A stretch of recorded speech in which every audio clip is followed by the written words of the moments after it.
Hey, what's up, everybody? This is Charles, one half of Dreamerspro. I want to welcome you guys to the Dreamerspro Podcast. This is where we give a full recap on all of the news and events that have happened in the NBA throughout the week. Also, we get into topics that we think are going to transpire throughout the week and the coming week. Now, if some of you guys are watching this on YouTube, if you prefer listening to it on Spotify, we're going to put the link in the video below. So you guys can definitely check it out on Spotify and just, so go there. The link is definitely going to be there for those of our viewers who just like to consume content just by listening to it. So we got you guys covered on video or audio. So with that being said, let's get into the content this week. So we all know the big buildup that's really happening in the NBA this week. And the big one is, well, there are a couple of them, but one of them has been the big sort of matchup between Giannis and LeBron, and also the Lakers and the Clippers. That's the big one. Now, why is that so important? What is the big deal about this whole Lakers versus Clippers? What's that all about? Well, we all know going into the season that the NBA is all about narratives. And one of them is about the whole battle of LA. Who's the best team in LA? Now, historically, it's not even close. Lakers have beaten the Clippers, I think, 148 times or something like that, or they beat them quite a lot. I don't remember the exact number. But this season, things have changed. And actually, over the past 6 years, things have changed. Because you guys got to remember, the Lakers haven't made it to the playoffs since 2013. That was the year the late and great Kobe Bryant tore his Achilles and just basically willed that team into the playoffs. That was the last time that they actually made it into the playoffs. So they've been on this sort of long hiatus. And since that time, the Clippers got good. They were putting out a quality product. Teams that were making the playoffs on multiple occasions. But then something interesting happened this summer. You guys know the story. They ended up signing Kawhi Leonard and Paul George. And then it became a real battle of LA, because now Los Angeles had two legitimate title contenders in the Clippers and the Lakers, because the Lakers got LeBron James and Anthony Davis, and LeBron promised Laker fans last season that the drought would be over soon, meaning the drought of not going to the playoffs. I don't think he meant winning the championship, but probably he did. I don't know. So that's the first thing we're getting into, and the game is coming out. The game is going to come on tonight, depending on when you guys see this video, and I'm hyped for it. I can't wait to see the video. I can't wait to watch the game. Now, not too long ago, I did a prediction video, and the question, well, not really a prediction video. We just did a topic on whether we thought if the Clippers were going to get the season sweep of the Lakers. Because remember, guys, they'd beaten them twice already. And both of those games were highly entertaining. So let's talk about their first matchup. And I think this was on the opening night on October 22nd. So what happened? We all knew that game that Paul George was not going to be available for that game to go against the Lakers, because he was coming off a shoulder injury, and that's the reason why he wasn't able to practice with the team in training camp over the summer in Hawaii, Honolulu. Y'all aware of that? So there was this big, hoopla and fanfare for the big game on opening night, and we all saw it. And a lot of people had different picks. Stephen A. Smith definitely picked the Lakers. I don't know what it is with Stephen A. Smith these days. It's like he gets so stuck to an opinion he can't even revert. Stephen A. Smith will be wrong all the way to he'll be on the ship all the way till it goes down. He can't admit when he's wrong. But anyway, he picked the Lakers that game. They lost. Now, Danny Green had a fantastic game. He had 7 out of 9 3-pointers that game. So Danny Green scored 28 points. AD chipped in 25. And LeBron got you 18 points, 10 rebounds, and 8 assists, almost a triple-double. But on the other side, Kawhi Leonard dropped 30. Lou Williams dropped 21 points that game. Montrezl Harrell dropped 17. John Michael Green dropped 12. And Maurice Harkless dropped 10. And the Clippers came away with that game. Final score 112-102. So that was their first matchup. Second matchup was on Christmas Day. And a lot of analysts like Shannon Sharp, Stephen A. Smith, and so many others picked, again, the Lakers. And Shannon Sharp was like, yeah, keep that same energy. We're going to smoke y'all on Christmas Day. So what happened? Y'all know what happened. Christmas Day, it was a close game. And actually, for the first 3 quarters, I was watching that game, and I was like, man, these two teams are pretty close. That was my honest opinion. I thought that these teams were really close. I didn't think – I believe that the Clippers are better than the Lakers, but I don't think they're better than them by a wide margin, guys. I don't think it's something like that. They're better than them, in my opinion, but not by a mile. And that game, when you watch that game, we all knew who the best player on the floor was. It was easy to tell. It wasn't based on opinion at that point. Kawhi Leonard dropped 35 points and 12 rebounds.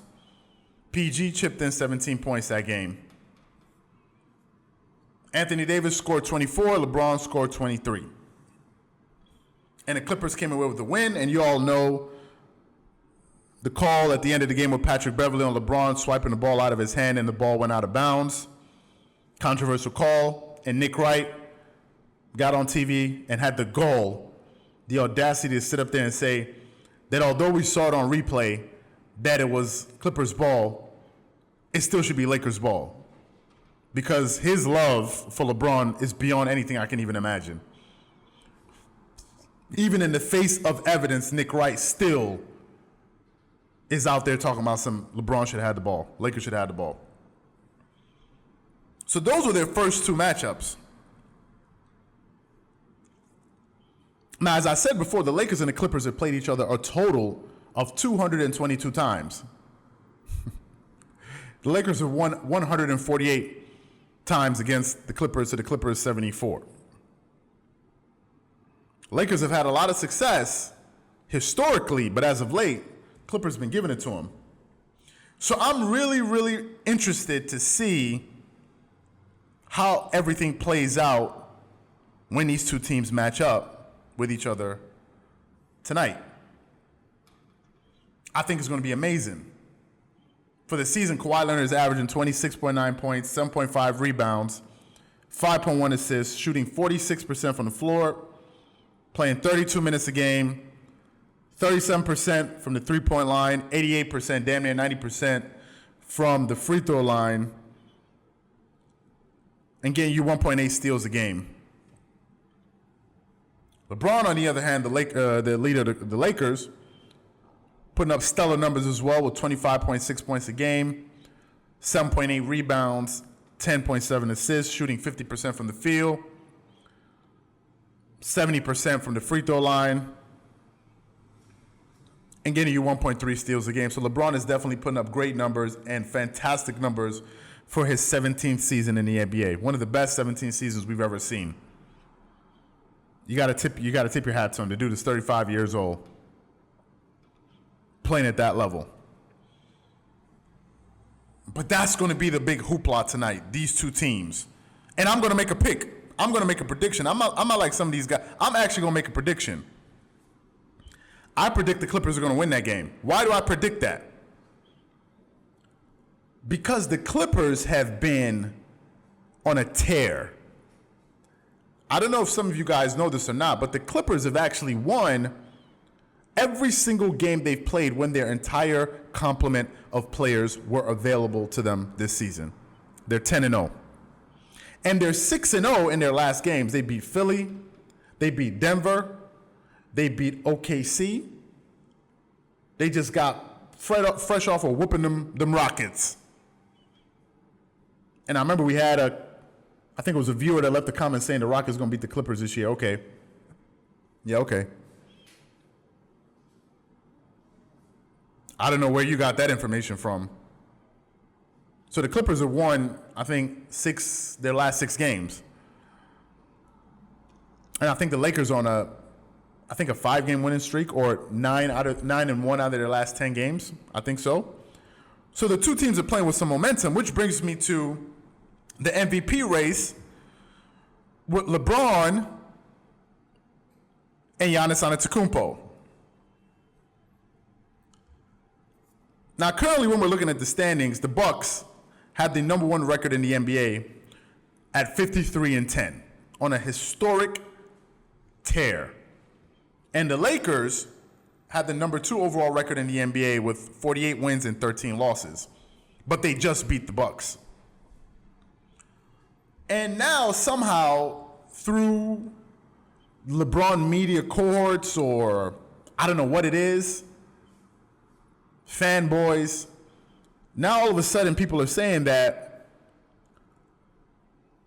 LeBron should be the regular season MVP over Giannis Antetokounmpo. That's been the storyline this season. Now, let me just put this into context for you guys. Giannis Antetokounmpo is not playing with another top 5 NBA player. Hell, he's not even playing with another top 10. Not even top 15, probably a top 25. That's his second best player that he's playing with. And Chris Middleton. Chris Middleton is not a scrub. He's an all-star. He can ball. But he's not Anthony Davis. Let's not even get that twisted. LeBron's second star is Anthony Davis, in whom a lot of people consider to be a top 5 or top 10 player at the very least in the entire association. If you don't have AD in your top 5, for sure you have him in your top 10. I don't care who you are. He's an all-world talent. 6'10", 6'11", can shoot, can post up, can handle the ball, can hit threes, can block shots, is a tremendous defender. Probably going to end up winning Defensive Player of the Year. I don't know. Probably. That's LeBron James's running mate. Now, we all know that Anthony Davis hasn't displayed winners' intangibles yet. We don't know if he has winners' intangibles, if he's a winner. But that's why they have LeBron. But for people to say that now LeBron should be the regular season MVP when his team has a worse record, when he's playing with when his second All-Star is a top 10 NBA player, I don't know how we get to that conclusion. Now let me rattle off LeBron's numbers again in case some of you guys forgot. LeBron is averaging 25.6 points a game, 7.8 rebounds, 10.7 assists in year 16. Giannis Antetokounmpo is averaging 30 points a game, 29.6, 30 points a game, 13.7 rebounds, so let's just say 14 rebounds, and 6 assists a game. Shooting 54% from the field.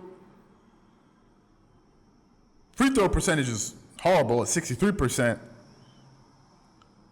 Three-point shooting is 30%, but it's up 5% from last year because he's attempting more threes, because he's worked on that shot. Getting you 1 steal and 1 block a game.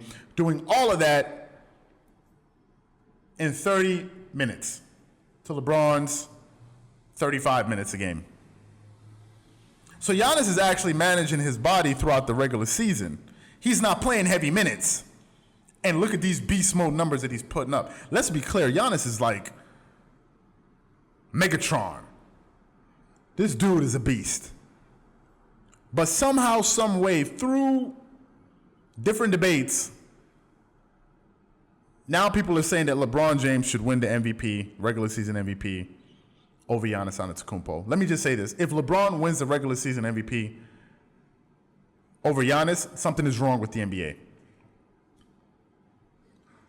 Because I don't know how we're going to justify him getting that award. Based off of what? His team didn't have the best record. He didn't have the best numbers. And, oh, by the way, Giannis Antetokounmpo has the highest PER, for those of you guys who are interested in that stat, in the history of basketball. The history of basketball. That includes Kareem. That includes LeBron. That includes Michael Jordan. All of them. Giannis is the number one. That's the type of historic tear he's on, and his team is winning. So if LeBron ends up winning the regular season MVP, I think it's all about politics at that point. I think at that point we have to look at the NBA and understand that this thing is about politics, and it's not necessarily a meritocracy where those who do the most get rewarded.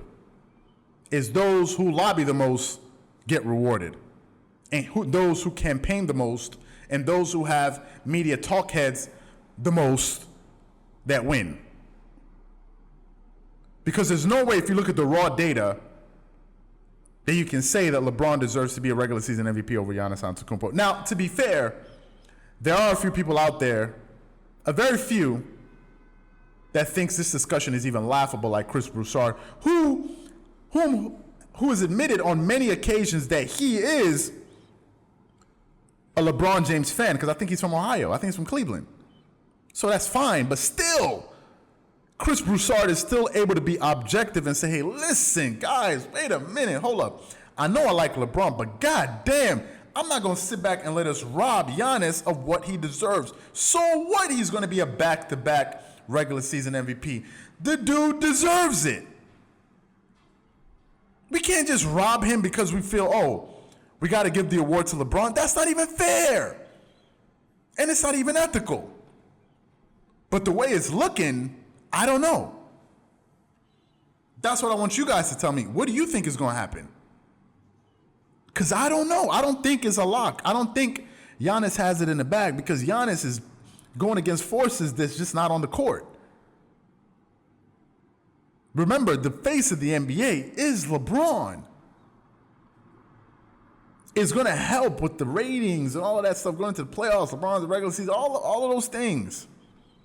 And probably Giannis understands that at this point.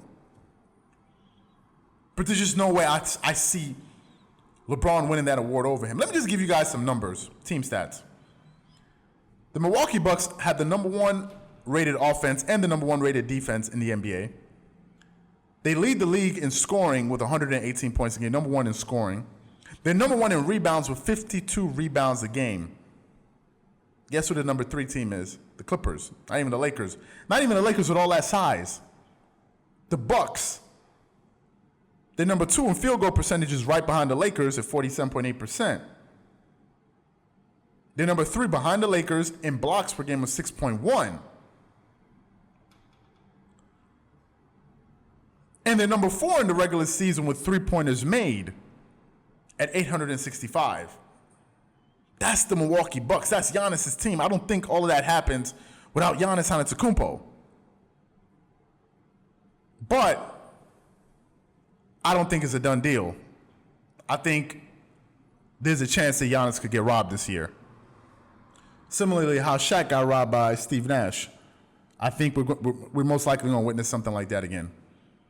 Unless these voters do what's right. Which brings me to my final topic. Now, you guys know I'm a huge Kawhi Leonard fan, so I got to talk about my man Kawhi. But I'm going to talk about him in a different capacity right now. I'm not going to talk too long in this episode. Y'all know that I said the Clippers are coming. Y'all know I said that. In case you don't know, let me remind you, the Clippers are coming. They won their last 6 games, not against scrub teams, not against like bottom feeders. They beat elite teams. They beat Houston, the OKC Thunder, Nuggets. These are all playoff teams. Philadelphia 76ers, they beat all of them.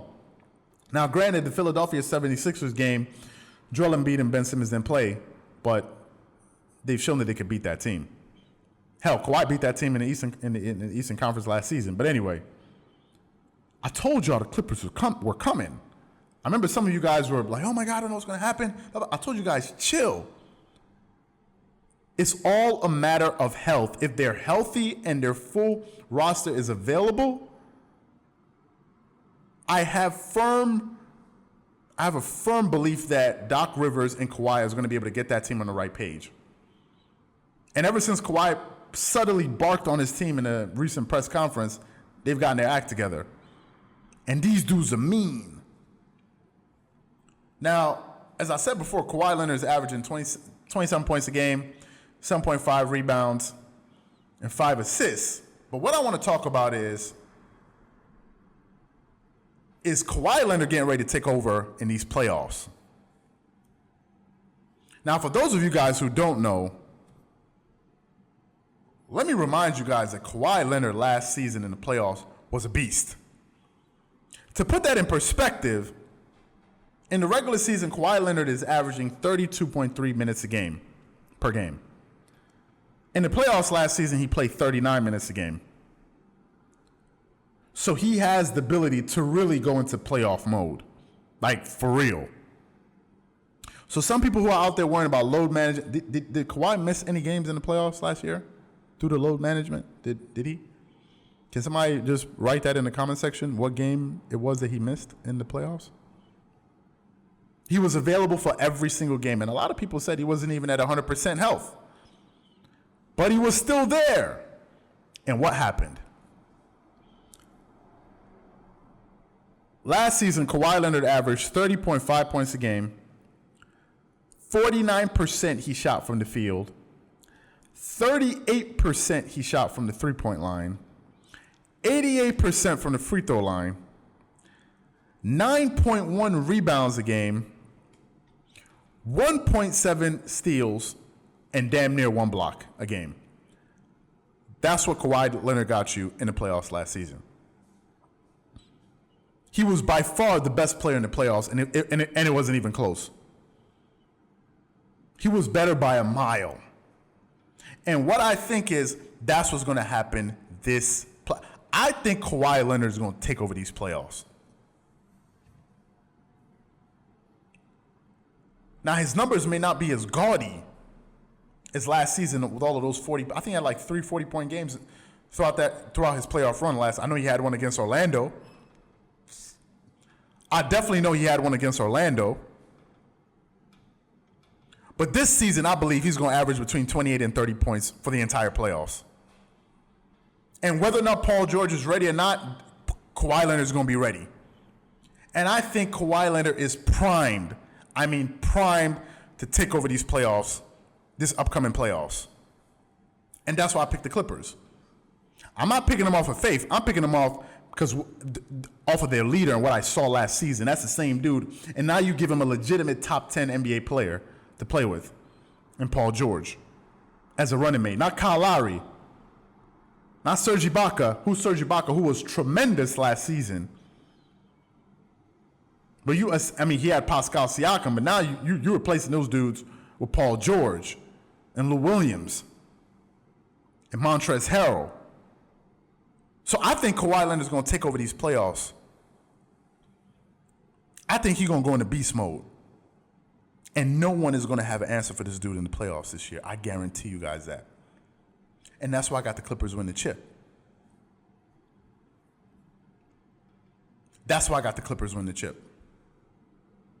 So that's it for this week, guys. I hope you guys enjoyed all the topics we covered in these videos. Remember, I said if you guys want to check this out on Spotify and download the episode on Spotify so you guys can watch the entire episode, go to our Dreamerspro Podcast. We're going to put the link in the video below so you guys can check that out. Tell your friends about it. Maybe some of your friends who like to listen to podcasts, get them up on it. We're trying to get an audience out there as well because I know there are a lot of Clippers fans and just NBA fans that just want some balance. So we're definitely trying to do our best. As you can see, I mean, now we're pretty much putting out 20 pieces of content a month, guys. And it's just a two-man show, just me and Marco. Now, as I said before, we're going to have some more stability. We're going to have a nice setup for you guys later on this year. We're going to add some people to the team and really, really ramp this thing up. So once again, we thank you guys for all your support and everything that and all the support that you've given us thus far. And we appreciate you guys rocking with us on this journey.